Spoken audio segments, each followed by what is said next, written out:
behind the podium so she can. We got 2 minutes. He's super tall. Oh, okay.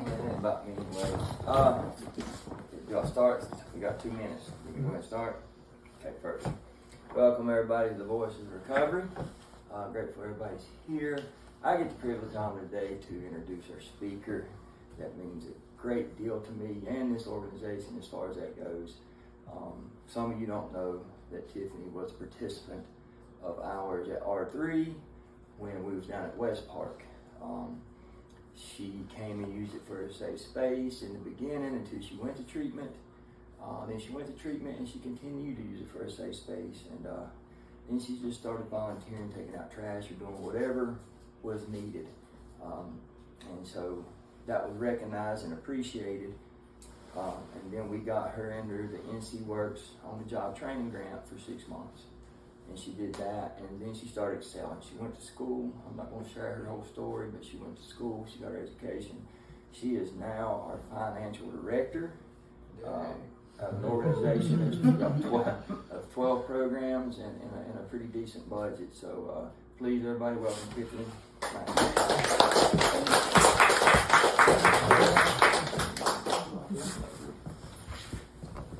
Okay, guys, bear with me, because I am not a public speaker by any means, or community speaker as well. Like I already said, I'm Tiffany Mack. I'm the finance director for Wilkes Recovery. I'm an Air Force veteran. I'm a college graduate, and I am a person in long-term recovery. So, I guess I'll give you a little background about myself. I'm from this little small country town in South Jersey. Everybody thinks of New York, but it's countryer than Wilkes County. So I'm from there. I was born to 2 addict parents. My mother was 16 and my dad was 21. And we lived in low-income housing. We hopped around to different projects. And I don't remember a whole bunch growing up, just because you block out, all that trauma. But that's where we were. My mom was addicted to alcohol, and she would take me and my baby brother into the bars, because back then you could take your kids. And I just remember sitting in the back with these little long pretzels and a black and white TV. My dad was able to work, so he was like a functioning addict, I guess, for lack of a better word. And one day, while I was there at the bar with my mom, her brother was in the back, and that was the day he sexually assaulted me. So I ended up telling her about it, and she didn't believe me. So I started maybe thinking that I remembered it wrong or that it didn't happen. And I never told another soul until I got into recovery, into therapy. I was 44 years old. And then now again here today. So, one day I just remember my mom being gone, and it was just my dad, me and my brother. And he was working, but he was getting overwhelmed. He was only in his 20s. And so I don't remember if he asked my aunt and uncle to raise me or if they asked for me. But anyway, I ended up moving with them. It was a more stable environment. She was a nurse. She had a husband that worked as a bricklayer. But, I missed my parents. That's how toxic it was. I still miss them.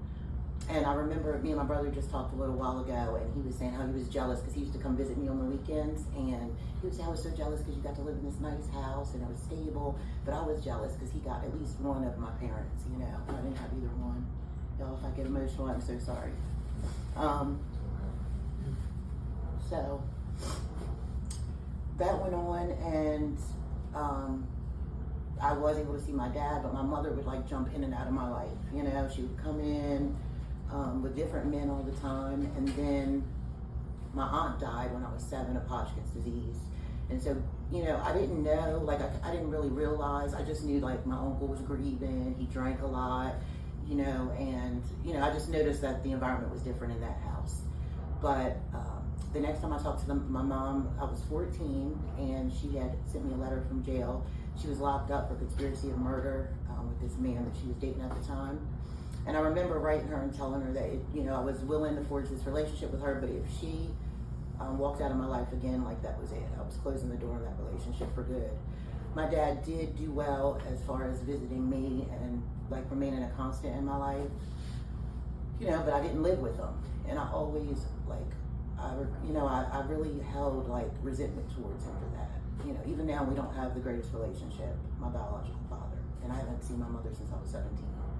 So, but I did have my aunt and uncle, and then my uncle had remarried after my aunt died, and man, I don't think I would have graduated without that woman. She really took an interest in me and like giving me the tools to be able to succeed in life. I think I would have went off the rails a lot earlier if it wasn't for her. When I turned 14 is when my addiction kind of surfaced. It wasn't, I smoked and drank, but mine reared in men, you know, and attention. I wanted attention any way I could get it. I would be with grown men at 14 and just do anything and everything just to get attention from men, even if it was a lie and even if it was for a little bit of time. So I eventually graduated from high school, and I wanted to get out of that town, and just I had a reputation, and I just wanted to leave and start over. I always thought, you know, when to start over, just leave, not knowing I'm carrying all this bullshit with me, right? I didn't fix anything. So I went in the military, and literally within a year and a half, I was pregnant, married, and a couple later I had my older daughter. So going into this toxic marriage, it was both of us. He was physically abusing me, but I was emotionally and mentally abusing him. I cheated, I lied. So something about me, I self-sabotaged. So things would be going well in my life, and I would do something to fuck it up, because that's always happened in my life, right? I would get my hopes up, and then I would get let down. So I would rather do, you know, the messing up myself. At least I knew when it was coming. And then, so that marriage lasted, I think my youngest was 3. So I got out of the military at 10. After 10 years, I had a medical discharge, and I got divorced in that same year. So I moved back home with my aunt and uncle to Jersey. I took my 2 kids, and literally within, I want to say a month or 2 months, I was in another relationship with another man, bringing all my baggage and mess into this relationship as well. This one was different because we started using different kind of substances, you know, and it was just a drug-fueled 4-year relationship of arguing and using and sex and just all these things, right, that I craved, that I wanted at the time. And so every extra minute that I had free from work, I was with him. So then my kids, right, they weren't getting my attention, so I called my ex-husband. I was like, I don't have my own place, can you take them? And he did. And so then I went really off the rails, doing all kinds of things with this man. So I ended up losing the place within a year of getting it, got evicted, lost my car, but I kept my job, right? Because then I was like, I need a job to fuel this drug addiction that I have gotten, you know, myself into. And so maybe about at the end of the 4 years, I think I had enough. I was living out of a hotel. My kids did come visit me for summers and some holidays. Because, I mean, I was trying to keep some semblance from people knowing, right? I was seeing my family, but eventually, of course, they knew, right? When I got evicted, I didn't have a car, and then my kid's father found out, so then he wasn't willing to send them, right? I would blame him, but I mean, he was right to not do that. So at the end of the 4 years, we decided that we were going to break up, and 6 weeks later, his friend called me and told me he had committed suicide in his garage. So, and his family blamed me, and I blamed myself, and so I started using Xanax and any other thing I could get my hands on. I also had a way of, like, I could reel my addiction in when I needed to, for the most part in the beginning. So I was able to still work, you know, and keep that job, but I had lost literally everything else. I wasn't visiting my family anymore. I wasn't seeing my kids anymore, and so that was it, you know. So during this time that we were broken up, I met my youngest daughter's father. He was from North Carolina, and he was up there for a job. And so he was staying at that hotel that I was living at. It was immediate, you know, toxic. From that day forward that we met, we were together. It's like I never gave myself any breathing room to heal. So I just jumped from relationship to relationship. And so after that, we were there about a year, and then, you know, I wanted to leave because, again, my ex-boyfriend's family was after me. I had to fight. You know, they blamed me for his suicide. And so he was like, well, let's go back to North Carolina. Let me go for work, you know, to where I'm from, and we could start over. And so we did. We came to Wilkesboro. That's where his parents lived. And we found a place within 3 months. Found out I was pregnant with my youngest. And so we moved to High Point. And for a few years, everything was great. You know, I went to school and he worked and we had a place and a car. But then about after 3 years, after I had my youngest daughter, I stopped going to school, you know, I failed out. Our drug addiction was incredible. I mean, I lost everything within months of it increasing. He was able to keep a job. If it wasn't for him, I don't know what I would have had to do to get high, honestly, because he kept the money coming in. And so we would hop from family to family. We were in Lenore and Hickory, you know, but eventually they would find out what we were doing and they wouldn't want to house us anymore. So eventually he lost his job and we moved. We had this little raggedy car. The front of the car was crashed in. I don't know how we didn't get stopped. I really don't, but we never got stopped. And we would drive down there. So we finally decided we're just going to stay in High Point near the dealer's house. We would park at Sheets. You know, they never got us ran off. We would sleep in the woods. We would sleep at the trap house, had our daughter at the trap house. And one day we went to go steal out of Walmart and, you know, they called us. And he had an FTA. So then I was down there by myself. My daughter ended up going with, you know, her grandparents, his parents. And so I was out there wilding out. It was the worst my drug addiction ever had gotten. I mean, I did anything and everything to get high. Really not to be sick at this point, because now I had this 11-year heroin addiction, right? And so I was just trying not to be sick. And so, November 25th, I will never forget it. It was Thanksgiving, and my daughter's father called me, my youngest daughter's father, and he said, you know, our daughter's regressing. She's talking in baby talk. She was 7 years old at this time. You know, she's having anger issues and all these things. And he said, we can't keep supporting you, not my parents and not me, because he was trying to tell me about phases. He went through that program, and you know, I didn't want to hear any of it until he talked about my youngest daughter. And so I just hung up the phone and I bawled on that trap house bathroom floor. I mean, I bawled. So I called his parents. Thank God for them. They've been a huge, huge support system in this, you know. And they came and got me the next day, the day after Thanksgiving, November 26th, 2021, which is my recovery date. And I went to detox here at Synergy.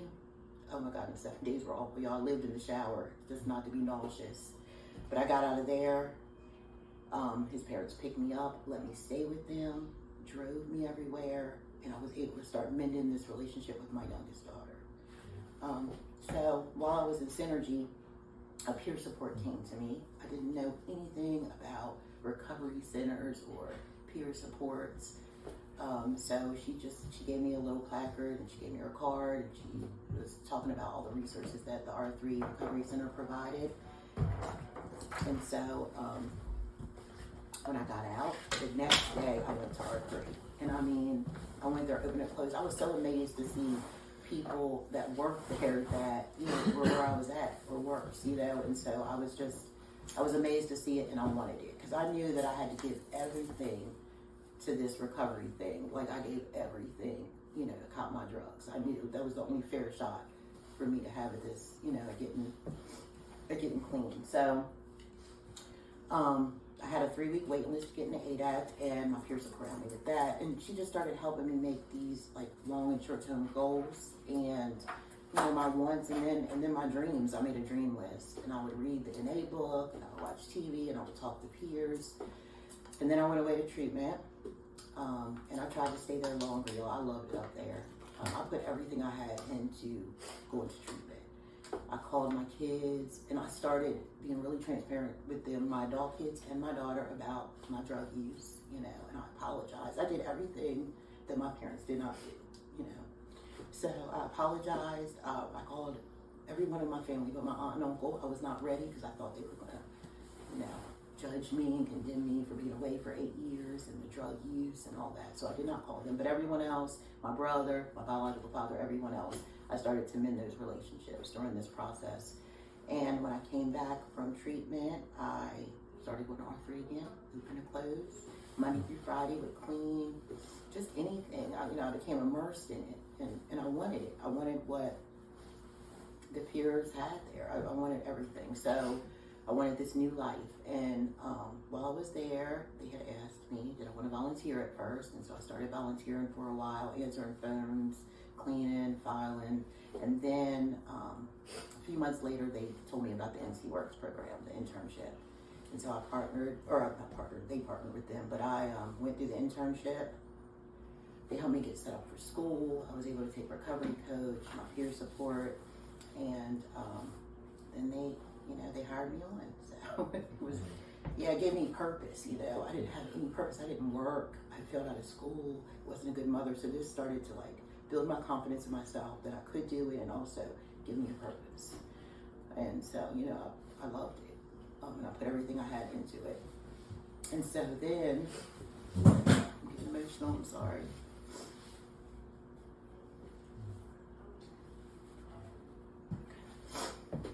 So then after that, I finished school and I graduated in May of 2023 with my associates in business and human resources.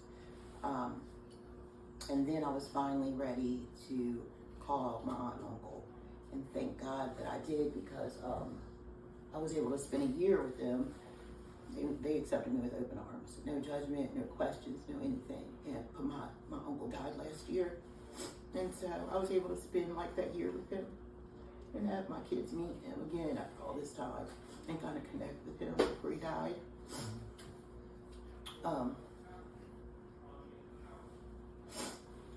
So then, I meant to also say that I also was able to rent a place. I had got evicted so many places, but through my connection with R3 and recovery, a landlord rented to me. I've been renting that place for 4 years. And then West Recovery asked me, did I want a position as a staff accountant? And of course I jumped at it, scared and nervous and all. But I've learned so much, the fact that they've had faith in me and invested in me, it makes you want to invest in yourself, and do more and be more. And so I've been in this position almost 3 years now, and I love it. I love the people. I love it. And it makes me want to strive and just, keep attaining things, all these goals that I never thought I would make it to have. And I also want to be an example for my kids, it doesn't matter how low, you can come out of it. And I know when you know better, you do better, right? So that's what I want them to know, so they can be better than me, strive more than me, reach higher than me. And I forgot to and I'm looking for a house now, you guys. That's my next thing, okay? By next year, I was able to get my license back, buy a car, all through my connection with Wilkes Recovery and recovery in general. And so that's my story.